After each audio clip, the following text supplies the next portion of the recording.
எல்லாருக்கும் வணக்கம். நான் அர்ச்சனா தாமரைக்கனி. இன்று 33வது கதையை உங்களுடன் பகிர்ந்து கொள்ளப் போகிறேன். வாங்க கதைக்குள்ளே போகலாம். இது ஒரு முயல் ஆமை கதை. முயல் ஆமை கதையின் லேட்டஸ்ட் வெர்ஷன் என்றும் சொல்லலாம். இந்த கதை முகநூல் பதிவில் நான் படித்தது எனக்கு பிடித்திருந்ததால் உங்களுடன் பகிர்ந்து கொள்கிறேன். வாங்க கதைக்குள்ளே போகலாம். முயலும் ஆமையும் போட்டி வச்சிருக்கு. முயலும் ஆமையும் போட்டி வச்சிருக்கும் போது முயல் நடுவில் படுத்து உறங்கிறது. அதனால ஆமை மெதுவாக நகர்ந்து அந்த எல்லைக்கோட்டை அடைஞ்சு வெற்றி பெற்றுருது. இதிலிருந்து என்ன தெரியுதுன்னா, இந்த கதையோட கருத்து தலைகணம் இருக்கக்கூடாது, அதாவது ஓவர் கான்ஃபிடென்ட் இருக்கக்கூடாதுன்னு சொல்லி முடிச்சிருக்கிறாங்க.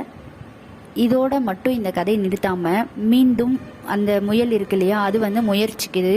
தன்னுடைய தவறை உணர்ந்து இனிமேல் நம்ம இந்த மாதிரி தலைகணத்தோடு செயல்படக்கூடாது அப்படின்னு சொல்லி முடிவெடுத்து மறுபடியும் போட்டிக்கு ஆமையை கூப்பிடுது. அப்படி ஆமையை கூப்பிடும்போது ஆமையும் சரின்னு ஒத்துக்கொண்டு 2 பேருமே போட்டி போடுறாங்க. இந்த முறை முயல் எங்கேயுமே படுத்து உறங்காமல் நேராக தன்னுடைய பாதையை மட்டுமே நோக்கி போய் அந்த பாதையை டெஸ்டினேஷனை ரீச் ஆகிடுது. அதனால் இந்த முறை முயல் வென்றுடுது, ஆமை தோற்றுடுது. இந்த கதையோட நீதி என்னன்னா, வாழ்க்கையில் நிதானம் முக்கியம்தான், ஆனால் நிதானத்தை விட வேகம் அதை விட ரொம்ப ரொம்ப முக்கியமானதும் சிறப்பானதும் கூட. இப்போது இதோட கதை முடிஞ்சிடல. மறுபடியும் ஆமை நல்லா யோசிக்குது. ஆமை காலங்காலமாக ஜெயிச்சிட்டு இருந்த ஒன்று தானே, எப்படி திடீர்னு தோற்றுரும். அதனால் யோசித்து இந்த முறை என்ன பண்ணுதுன்னா, முயல்கிட்ட மறுபடியும் பந்தயம் வச்சுக்கலாம் அப்படின்னு சொல்லுது. முயலும் அதுக்கு ஒத்துக்குது. ஆனால் என்ன சொல்கிற ஆமை என்ன சொல்லுதுன்னா, இந்த முறை நான் சொல்கிற பாதையில் தான் போட்டி நடக்கணும், பந்தயத்தை அதில் தான் நடத்தணும் அப்படின்னு சொல்லி 2 பேரும் சம்மதிச்சு கையெழுத்து முயல் போட்டுருது. இந்த முறை பந்தயம் நடக்குது. முயல் விட்டு கொடுக்காம வேகமாக ஓடிட்டுருக்கு. ஆனால் சடன் பிரேக் ஒரு இடத்துல போடுது. ஆமை மெதுவாக தான் வந்துட்டுருக்கு. ஆனால் அந்த டெஸ்டினேஷனை ஈஸியாக ரீச் பண்ணிடுது. எப்படி ரீச் பண்ணுதுன்னா, அந்த நடுவில் ஒரு ஆறு இருக்கும். முயலால் நீந்த தெரியாது. அதனால் ஆமை நீந்தி அந்த இடத்த கடந்துரும். இப்போது ஆமை ஜெயிச்சிடுச்சு. அதாவது நாம் போட்டியிடும்போது எதிரியோட பலம் அறிந்து ஆடுகளத்தை நம்பலத்துக்கு ஏற்ற மாதிரி நம்ம சாதகமாக மாற்றிக்கிறது. அது இந்த கதையில் ஆமை செஞ்சிடுச்சு. சரி, ஓகே. இப்போது இதோட கதை முடிஞ்சிருச்சா? இல்லை, வாங்க மறுபடியும் பார்க்கலாம்.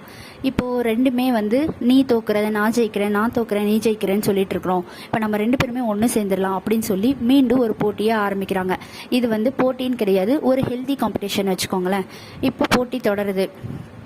அதே பாதையில் தான் போகிறாங்க. ஆனால் முயல் வேகமாக தன்னுடைய டெஸ்டினேஷனை ரீச் ஆகிறதுக்காக போயிடுது. ஆமை மெதுவாக அந்த இடத்துக்கு வருது. வந்ததுக்கப்புறம் அந்த ஆறு பகுதி இருக்கு இல்லையா, அந்த நேரத்தில் மட்டும் முயல் ஆமையின் மேலே உட்காந்துக்குது. ஆமையும் முயலும் 2 பேருமே சேர்ந்து அந்த டெஸ்டினேஷனை ரீச் பண்ணுறாங்க. அப்படி ரீச் பண்ணும்போது 2 பேருமே வின் பண்ணுறாங்க. இந்த இடத்துல என்ன ஒர்க் ஆகுதுன்னா, டீம் ஒர்க் வின்ஸ். அதாவது டீம் ஒர்க் எப்பவுமே நம்மளை ஜெயிக்க வைக்கன்னு சொல்லுவாங்கள்ல, அந்த மாதிரி முயல் ஆமை 2தோட டீம் ஒர்க்குமே இந்த இடத்துல வின் பண்ணிடுது. அதாவது யூ வின் ஐ வின் அப்படின்ற கான்செப்டை இந்த இடத்துல கொண்டு வராங்க.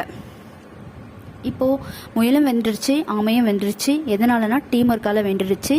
இப்போது இந்த காலகட்டத்துக்கு நிதானம் முக்கியம், வேகம் முக்கியம், தலைகணம் இருக்கக்கூடாது, அவசரம் இருக்கக்கூடாது. நம் பலத்துக்கு ஏற்ற மாதிரி நம்ம டெஸ்டினேஷனை நம்மளுக்கு ஏற்ற மாதிரி நம்ம மாற்றிக்கணும். அந்த டெஸ்டினேஷன் அடையிறதுக்கான முயற்சியை, புது உந்துதல் இருக்கணும், புது புது திட்டங்கள் வகுக்கணும். இப்படி எல்லாமே இருக்கணும். அதுவும் இல்லாமல் டீம் ஒர்க் ரொம்ப முக்கியம். அதாவது டீம் ஒர்க்குன்றது வேலை செய்கிற இடத்துல மட்டும் இல்லாமல் வீடுகளிலும் கூட டீம் ஒர்க்குன்றது ரொம்ப இம்பார்ட்டன்ட்.